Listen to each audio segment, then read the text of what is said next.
بسم الله والصلاة والسلام على رسول الله.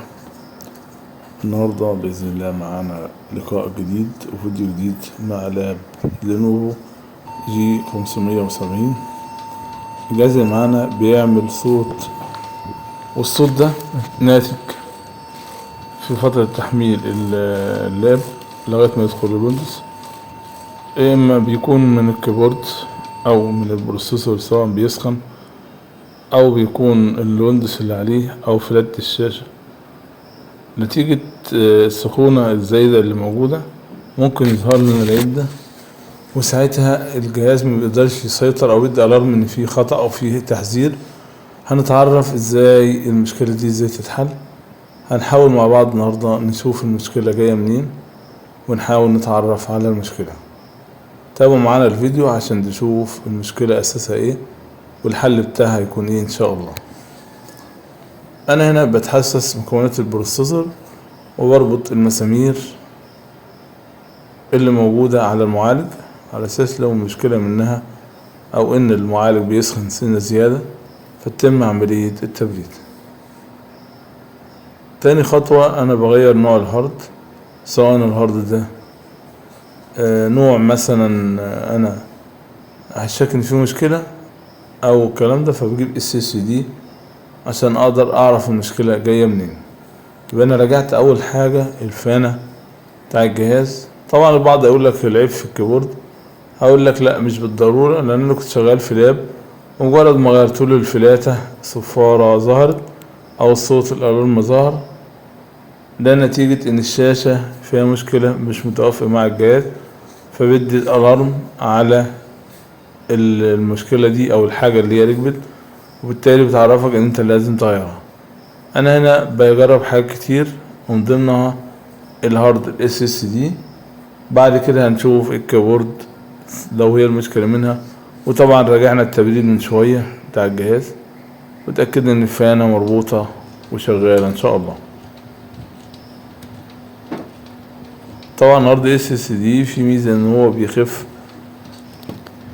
اللود او التحميل على البروسيسور، وبيخف اللود او التحميل على البطارية، بيخف اللود او التحميل على الشيبسيت، لان هو سريع في نقل الداتا، فبالتالي بيساعد في ان كل حاجة تشتغل بكفاءة اعلى وافضل.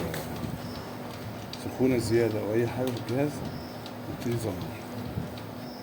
شغل الجهاز ونشوف هل المشكلة اختفت ولا لسه موجودة. بنذكركم دايما باللايك والشير وتفعيل زر الجرس وعمل اشتراك في القناة ومشاركة الفيديو عشان يوصلك كل جديد.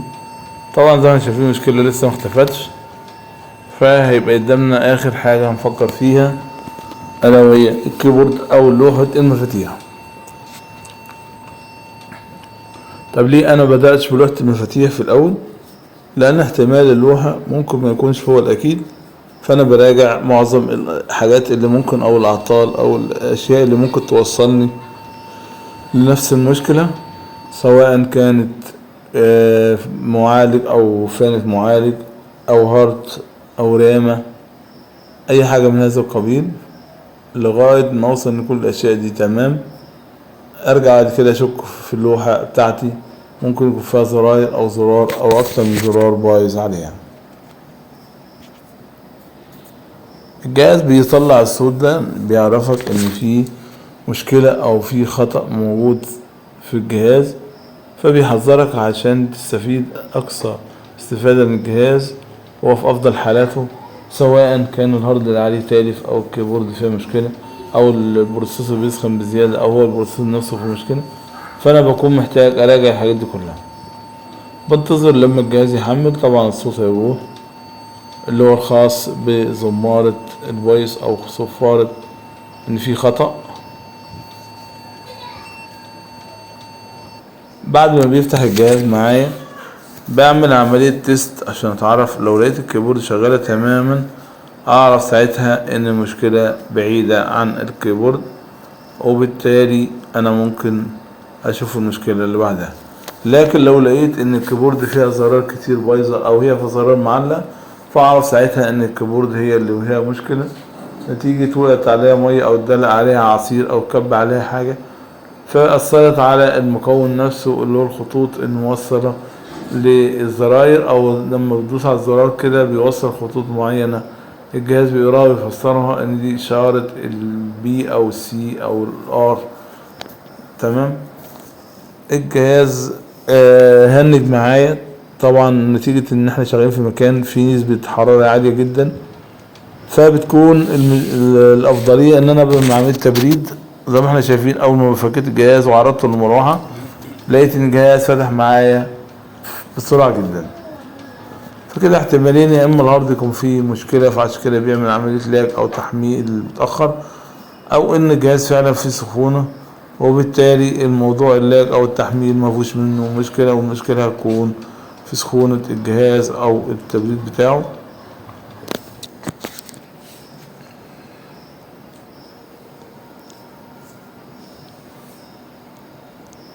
طبعا الجهاز زي ما انت شايف اشتغل تمام جدا مفيش مشكلة خالص، وفتح معايا الويندوز وكل حاجة تمام. هحتاج ان انا اعمل عملية تيست للكيبورد زي ما احنا قلنا من شوية علشان اقدر اقيم هل هي الكيبورد شغالة ولا بايظة.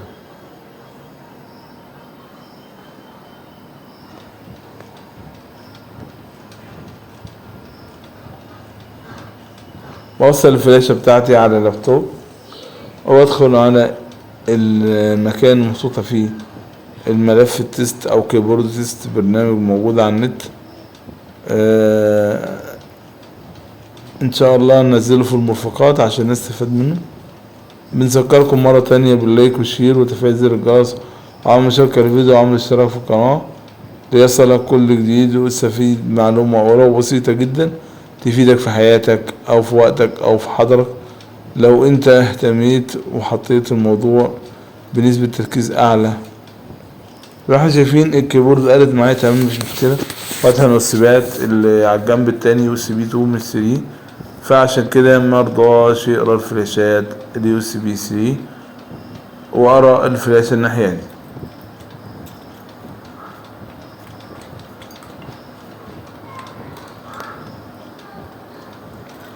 ببتدي اعمل عملية مراجعة للكيبورد واعمل عملية تيست للزراير كاملة. لو لقيت ان في زرار دوست عليه وبرضه ما جابش فاعرف اتأكد ان الكيبورد محتاجة تتغير نتيجة ان في زراير فيها خلل، لان الزرار الواحد بيبقى ياخد معاه حوالي 5 أو 6 بيكونوا معاه في نفس المسار، وبالتالي المسار ده فصل يكون 5 أو 6 هما كمان فصل.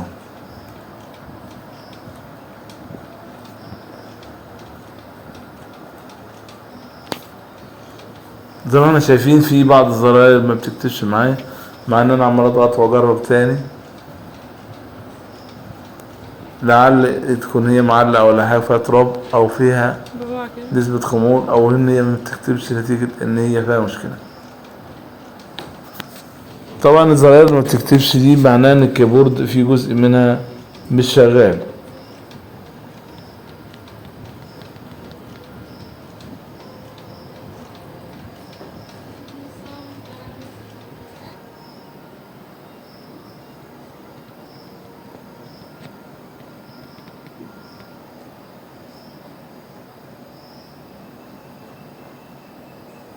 بعض الزراير زي ما احنا شايفين ما بتكتبش، فبالتالي انا محتاج انضف الكيبورد اولا، فاذا ما ظبطتش معايا بعد التنظيف فانا هكون محتاج اعمل عملية استبدال للكيبورد. في الحالة دي هرجع للعميل اقول له ان الكيبورد عندك هي اساس المشكلة، وكمان حلها 1 2 3، او حلها ان احنا نغير اللوحة بلوحة تانية جديدة. يلا يا بابا حطي في فيسبوك. هو مش هيركز اصلا بصور ايه علشان الجهاز يرجع ما يجيبش الارم او تحذير اللي كان بيجيبه من شويه. كنت الكاميرا بتتهز على الصيانه بيحسس عليها ركنها ايه بقى اللي هو بيعمل ده. ايوه نزل صوت امي عشان تجيب قال لي بتعمل ده ليه بيحسس عليها. اجيب لك فرشه، هات الفرشه اللي في اوضه نور دي. فكيت الكيبورد ورفعتها وانضف السوكت بتاعها. ناجح انت عارف الفرش بتاعت ده. ابتدي ان انا اعرف المشكلة بتاع اللوحة دي اختفت ولا ما اختفتش، في حالة لو هي ما اختفتش انت محتاج تشتري كيبورد جديدة وتغير الكيبورد. اما في حالة لو هي اختفت خلاص كده ما عندكش مشكلة. كل حكاية الجهاز كان عايز تراجع تقفيل وتطبيق وحاجات مثلا فاكر منه زي المروحة والحاجات دي كلها. الكيبورد اسف.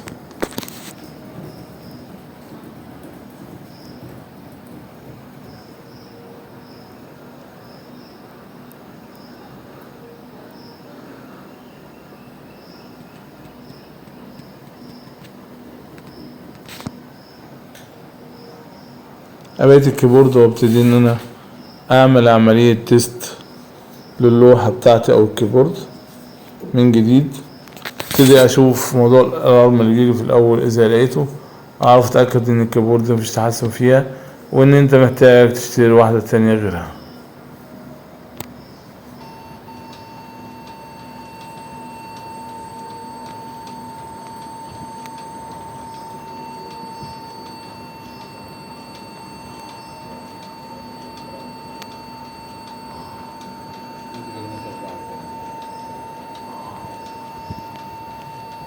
برضه مازال الارم شغال معايا.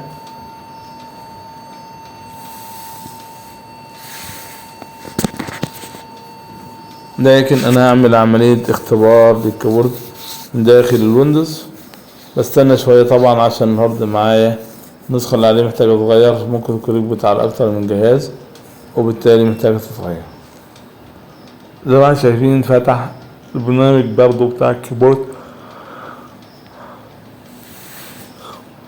واقف او متثبت على اللي هو تيست الكيبورد. هراجع الكيبورد اشوف فيه زرار اللي انا معلم عليها ان هي متحركتش، اتحركت ولا لسه.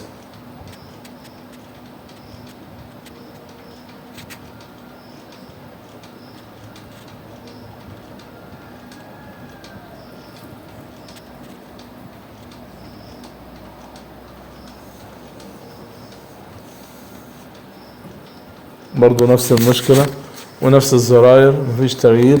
يبقى اذا انا محتاج اغير اللوحة او الكيبورد بتاع اللابتوب اللي معايا ده اللي هو جي 570.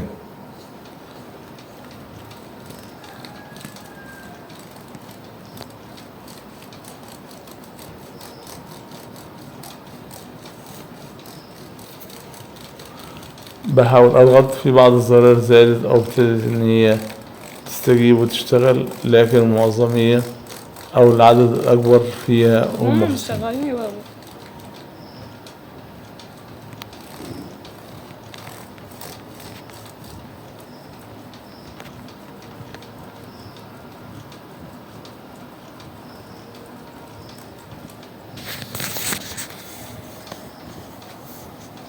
برضه نفس المشكلة، المسطرة مش شغالة وكام زرار كده موجودين في الآلة الحاسبة اللي هو الجزء اليمين اللي هو الخاص بالحسابات او تسجيل المعاملات.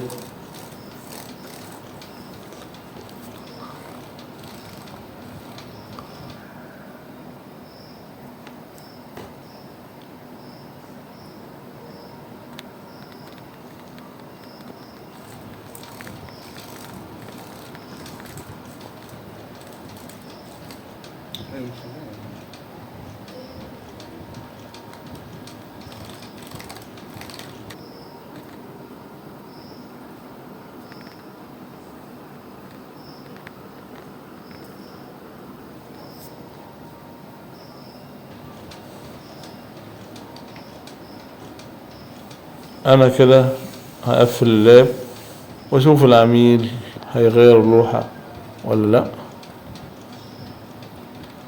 وكده المشكلة في اللاب كانت في الكيبورد